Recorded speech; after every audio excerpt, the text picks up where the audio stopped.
विक्रमपुर नाम का एक छोटा सा गांव था। उस गांव के कोसों दूर एक शहर था। गांव में छोटा भाई मधु रहता था, जो बहुत गरीब था और दिन भर खेती करके दिन गुजारता था। शहर में मधु का बड़ा भाई रघु रहता था। रघु बहुत अमीर था, उसे किसी चीज की कमी नहीं थी। मधु पहले से गरीब था और ऊपर से इस साल उसकी हालत और भी खराब थी। बारिश न होने की वजह से जमीन सूख गई थी और सब फसल बर्बाद हो गया।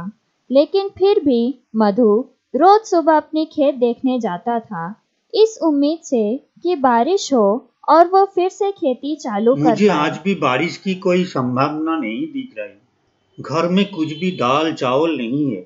मैं खाली हाथ में घर कैसे लौटूं? मधु उदास होकर खाली हाथ लौट आया। आज भी तुम खाने का जुगाड़ नहीं कर पाए।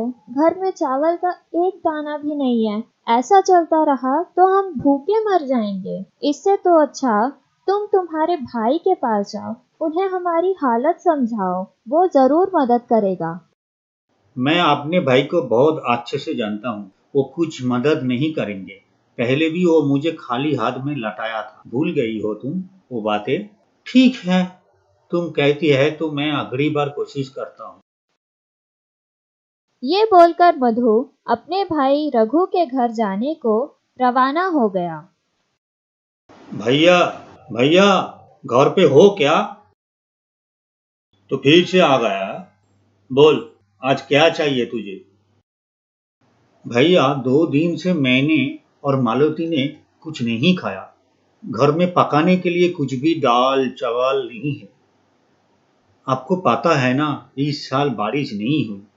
इसी कारण मेरे सारे फसल नष्ट हो गए। अगर आप खाने को कुछ देते। बारिश नहीं हुई इसका जिम्मेदारी क्या मैं हूँ? तुम लोग भूखा हो तो मैं क्या कर सकता हूँ? तो मुझे बार बार इस तरह से परेशान मत करो। दोबारा खाने के लिए इधर मत आओ। अभी चले जाओ मेरा घर से। मधु दुखी होकर रघु के घर से लौट आया। गांव की सड़क पे आकर मधु ने देखा कि एक बुढ़ी लकड़ियों की गठरी को उठाने की कोशिश कर रही थी। मैं कैसे उठाऊं? ये कितना भारी है। माँ जी, आप रहने दीजिए, आपसे नहीं होगा। मैं आपकी मदद कर देता हूँ। तुम मेरी मदद करोगे बेटा, लेकिन मेरा गांव तो उस तरफ है। कोई बात नहीं है माँ जी, मैं उस तरफ ही जा रहा हूँ अपने गांव में। पहले मैं आपका लकड़ियों का गाठरी पहुँच देता हूँ। मधु लकड़ियों की गठरी उठा लिया और माजी की गांव की तरफ जाने लगा। कुछ देर बाद मधु गठरी को माजी के घर पहुंचा दिया। तब माजी ने बोला, तुमने मुझ पर बहुत बड़ा उपकार किया है बेटा। अगर आज तुम ना होते तो मैं ये लकड़ी की गठरी शायद घर नहीं ला पाती। मैं तुम्हारा ये उपकार कभी नहीं भूलूंगी। तुम कुछ खा के जाओ बेटा। मैं अकेला नहीं खा सकता हूँ, क्योंकि घर में मेरा बीवी भी 2 दिन से कुछ नहीं खाया। पर बेटा, तुम और तुम्हारी बीवी 2 दिन से खाना क्यों नहीं खाए हो? क्या हुआ है बताओ।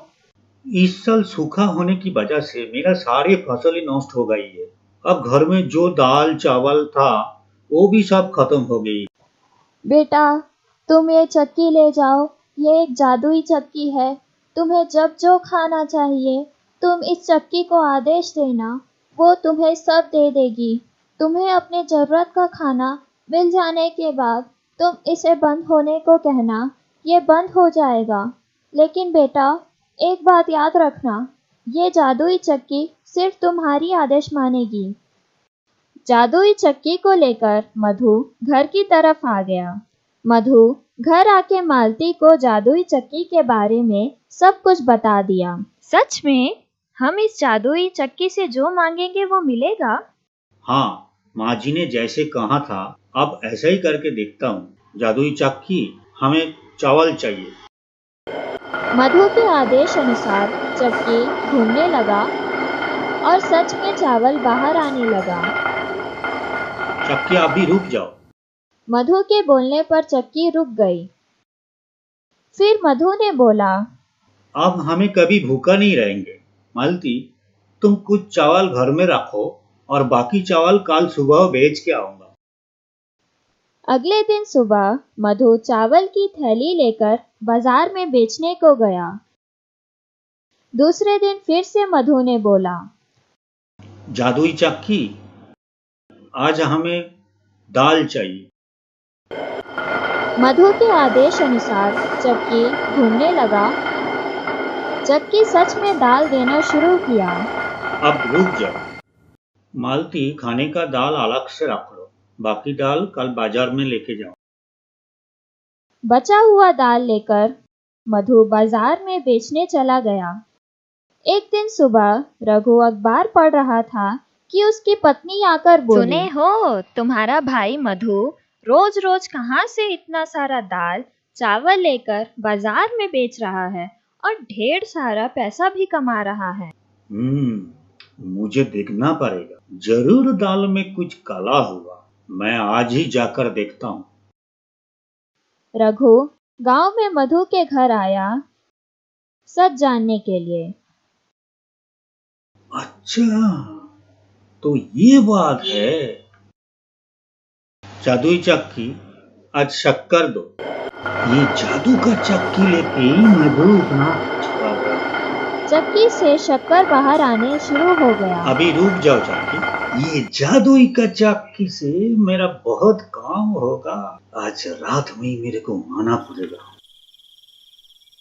रात के अंधेरे में रघु मधु के घर आया और जादुई चक्की को चोरी कर लिया। फिर वो चक्की को लेकर चला गया। रघु चक्की को अपने घर ले आया और उसे परखने के लिए बैठा। जादुई चक्की, मेरे को आटा दो। चक्की से आटा बाहर आना शुरू हुआ। कुछ देर बाद रघु ने बोला, अब नहीं चाहिए, रुक जाओ, रुक जाओ, रुक जाओ, जादुई चक्की रुक जाओ।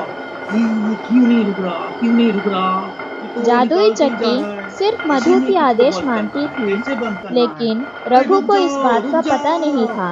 रघु के घर में आटा बढ़ता गया। धीरे धीरे आटे से घर पूरा भर गया और कुछ ही देर में वो आटा घर के बाहर आने लगा।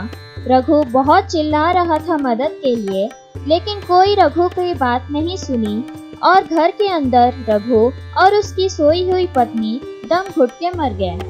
तो बच्चों, अगर हमारा वीडियो अच्छा लगा हो तो नीचे लाल सब्सक्राइब बटन को क्लिक करो और नोटिफिकेशन के लिए बेल आइकन को क्लिक करो।